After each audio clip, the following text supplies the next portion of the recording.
আমরা আশা করি যে আগামী মাসের মধ্যেই এই বিশেষ করে সাবেক প্রধানমন্ত্রী শেখ হাসিনার বিরুদ্ধে সেটা তদন্ত রিপোর্ট দাখিল করা সম্ভব হতে পারে বলে আমরা আশা করছি। কিন্তু এই সব আসামিদের বিরুদ্ধে এমন সব অভিযোগ আছে যে তাদেরকে বিচার শেষ হওয়ার আগে জামিন দেওয়ার কোনো সুযোগ আছে বলে আমাদের দিক থেকে আমরা মনে করি না। আমরা আশা করছি খুব সাহসাই অনেক হেভিওয়েট আসামি যেগুলো আছে সেগুলো আস্তে আস্তে ধরা পড়ে যাবে এবং তারা বিচারের মুখোমুখি হবেন। সিল্কোর সিল্ক অ্যান্ড শাইন, যাতে আছে আর্গান অয়েল ও ওট প্রোটিনের গুডনেস, যা আপনার চুলকে রাখে healthy and shining. First hand information, যে ভিডিও ক্লিপস, সেগুলো আমাদেরকে তারা দিয়েছেন।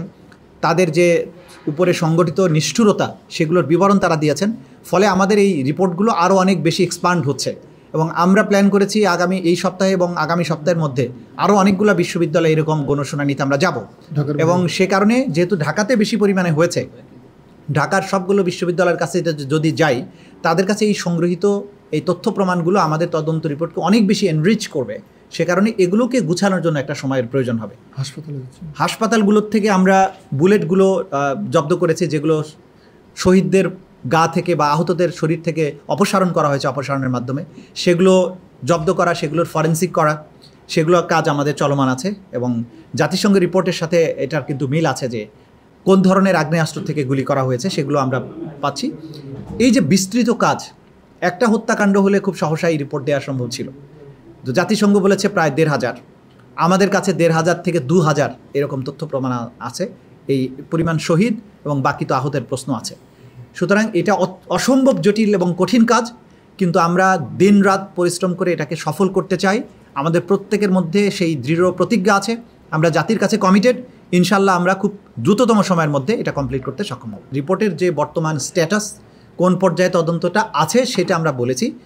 সেটা বলার মাধ্যমে আমরা বলেছি যে আমরা আশা করি যে আগামী মাসের মধ্যেই এই বিশেষ করে সাবেক প্রধানমন্ত্রী শেখ হাসিনার বিরুদ্ধে সেটার তদন্ত রিপোর্ট দাখিল করা সম্ভব হতে পারে বলে আমরা আশা করছি। এটা কোনো ফাইনাল টাইম লাইন নয়।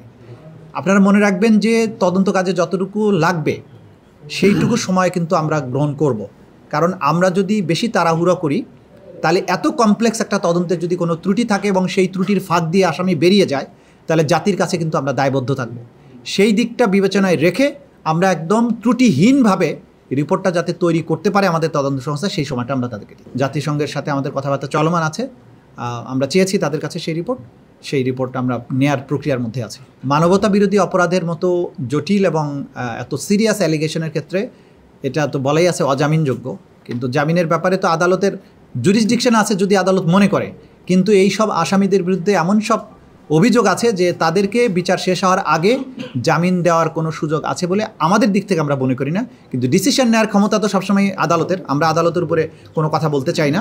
আমরা এই জামিনের ঘোরতর বিরোধিতা করব এবং তথ্য প্রমাণ তুলে ধরব যে কেন এই আসামিদেরকে জামিন দেওয়ার কোনো সুযোগ নেই। তারা বিভিন্ন জায়গায় যে সমস্ত কথাবার্তা বলেছেন, যে গণহত্যার জন্য যে সমস্ত নির্দেশাদি দিয়েছেন, সেই সব নির্দেশাবলী যে তাদের টেলিফোনিক অর্ডারের মাধ্যমে যে গিয়েছে, হত্যাকাণ্ড করে এক ছাত্র জনতাকে নির্মূল করার কথা বলা হয়েছে, সমস্ত টেলিভিশন চ্যানেলগুলো বন্ধ করে দেওয়ার কথা বলেছে, এই ধরনের কথোপকথন তারা যে করেছেন তাদের অজ্ঞাতে সেগুলো রেকর্ডেড হয়েছে। তো সেগুলো আমাদের হাতে আসছে।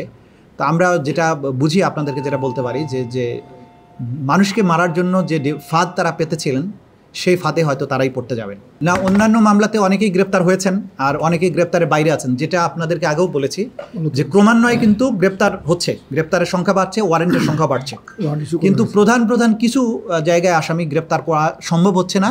সেটা আইন শৃঙ্খলা রক্ষাকারী বাহিনী জানেন যে কেন সম্ভব হচ্ছে না। আমরা আশা করছি খুব সাহসাই অনেক হেভিওয়েট আসামি যেগুলো আছে সেগুলো আস্তে আস্তে ধরা পড়ে যাবে এবং তারা বিচারের মুখোমুখি হবে।